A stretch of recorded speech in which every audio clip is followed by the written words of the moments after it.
that it is. Not what this is, but a reduction that can be understood by the program.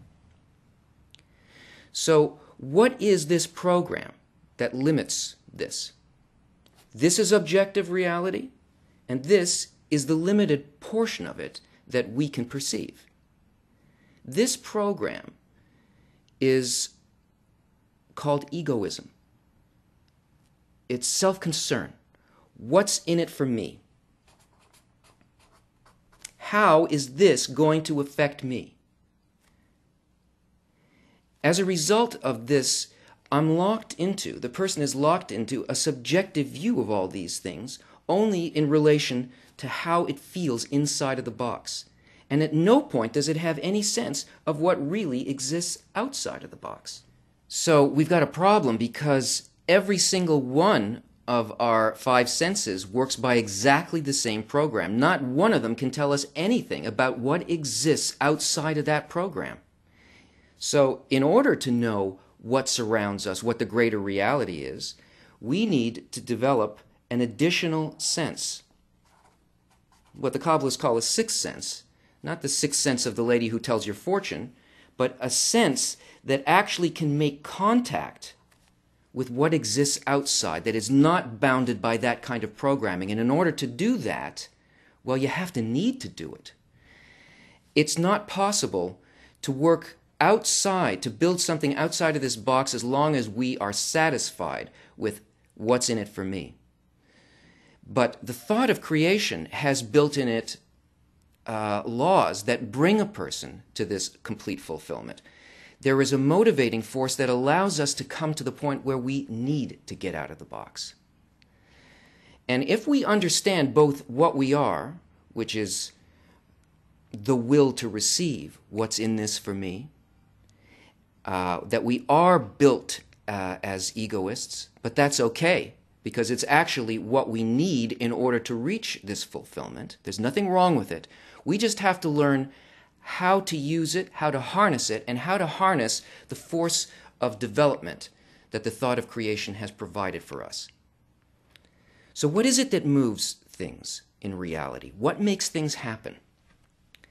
Nobody does anything in this world, whether it's an inner thing or whether it is a spiritual thing that is beyond this world. Everything that happens only as a result of, well, let's look at it.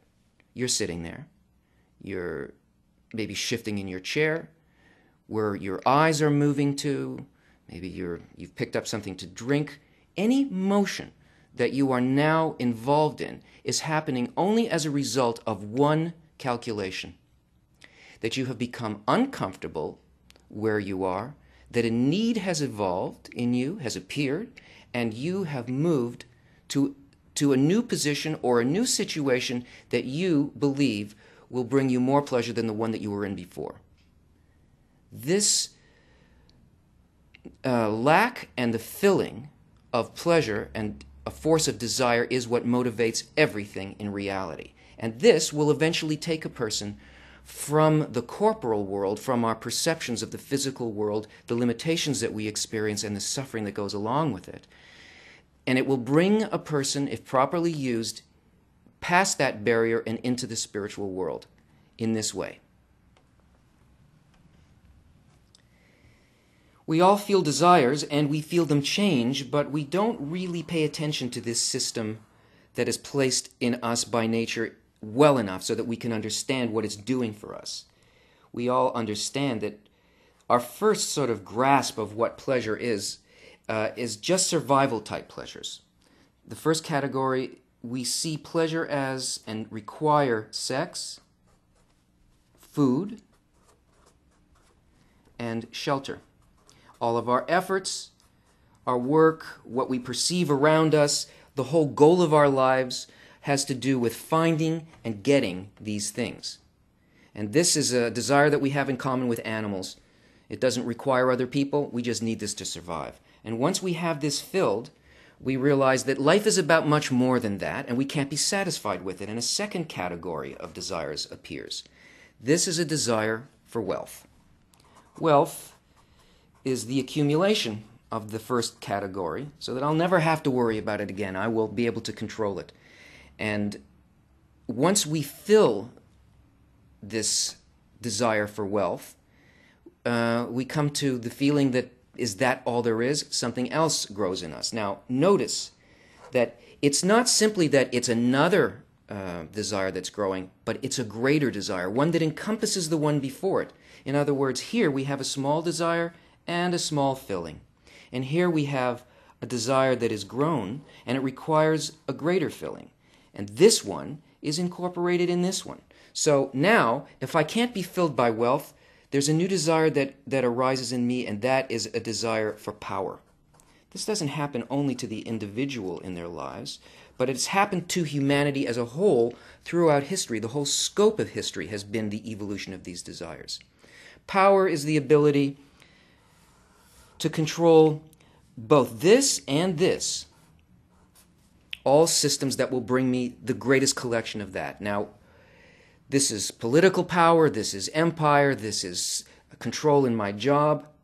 And once I have that, I can no longer be satisfied with it. I become empty, I feel a lack. And a fourth desire is placed inside of me, a greater, expanded desire for something that encompasses all of that, and that is knowledge. Knowledge is the barrier, in a sense, of what it is that we define as the physical world. These desires, 1, 2, 3, and 4, all have to do with what we perceive as pleasure, that is, what we are being filled with and what we want, what will satisfy us. Well, knowledge is science, it is religion, it's art, it's the pinnacle of what we consider to be what humanity could possibly achieve. And yet anybody who seriously delves into this very great desire and attempts to fill it eventually discovers that this is empty as well, that there are no answers in science for the real causes of things. Because there's no answer to purpose. There's only mechanical answers, and the answers only have to do with these desires. Religion, though it gives us beliefs, cannot give us access to what it is that we really want, a direct knowledge. And so once a person becomes empty as a result of having this fulfilled, something very different and very special happens. A new desire arises. But this desire is not a desire from this world. This is a desire placed within our heart, which is the sum of all desires that we have, both for this world and for what's beyond it. A desire is placed in us from a completely other level of development, from the greater reality. And what appears inside of our heart is a point in the heart. That's what the Kabbalists call it. This point is a part of the greater reality. It has an aspect of spirituality which, if this desire becomes fulfilled,